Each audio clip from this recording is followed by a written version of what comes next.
Hello everyone, I'm Kyle Spitzley and you're watching GMG, Get More God. We publish a new video every Sunday. Every week we bring you a short message, we talk about a current event, and we throw out some fun facts and we ask a question of the week. In last week's video, we asked everyone to leave a comment for their chance to win $100 for their very own Kingdom assignment. And on Saturday, we selected the winner. Congratulations to 1312 December. You just won $100. We look forward to hearing about what you can do for God with $100.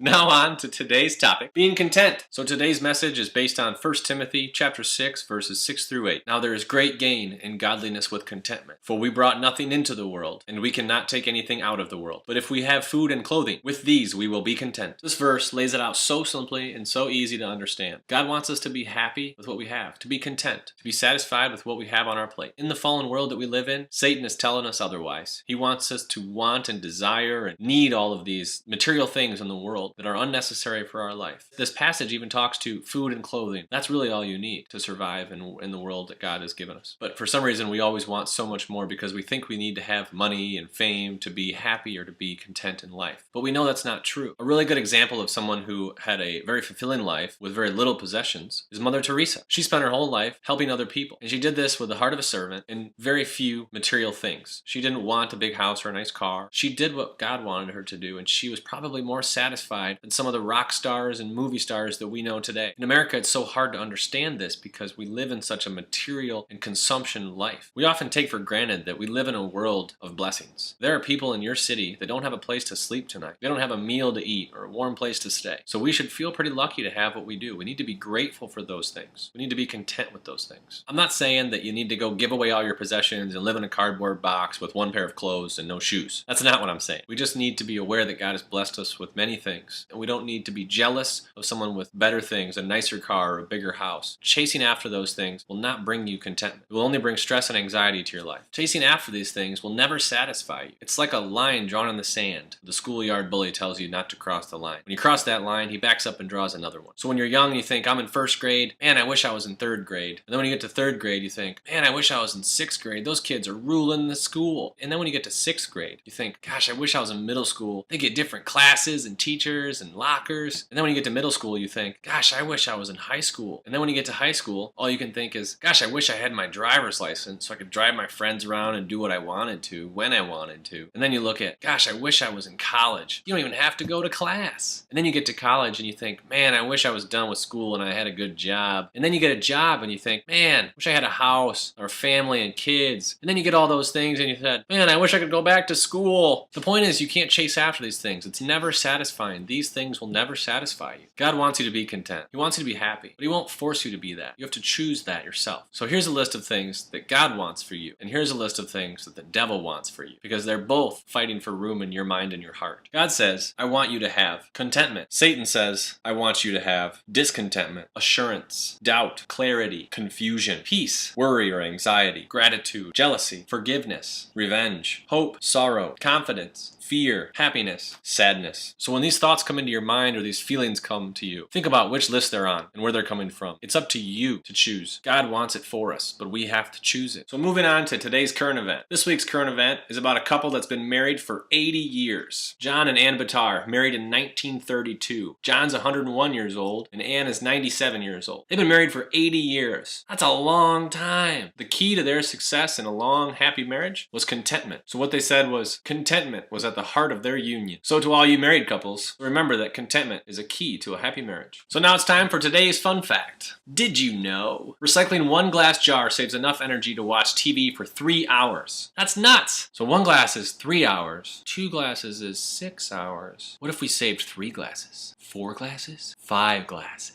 6 glasses! Are you recycling? You get my point. Save the glass. Watch more TV. So now on to the question of the week, where we ask a question and you leave a comment. Would you rather A, be poor at a job you love, or B, be rich at a job you hate? There's no right or wrong answer. We just want to hear from you. Comment down below and let us know what you think. So thanks for watching, everyone. That's our message for the week. Next week, we'll be on vacation in Florida, so we'll be posting the video on Monday night instead of Sunday night. So look for that. As always, the reason we're doing this is the Kingdom assignment. To learn more about that, check out this link. To see more of our videos on our channel, check out this link. As always, there's links down below to the current event and our channel. And again, congratulations to 1312 December, the winner of the $100. And be sure to subscribe, comment, share, add this to your favorites, all those great things. See us every week. We post a new video. Show that like button some love. Thanks again for watching, everyone. Subscribe so you don't miss a video. You never know when we're going to give away another $100. So have a great week. Go out and bless the world. I'll see you all next week.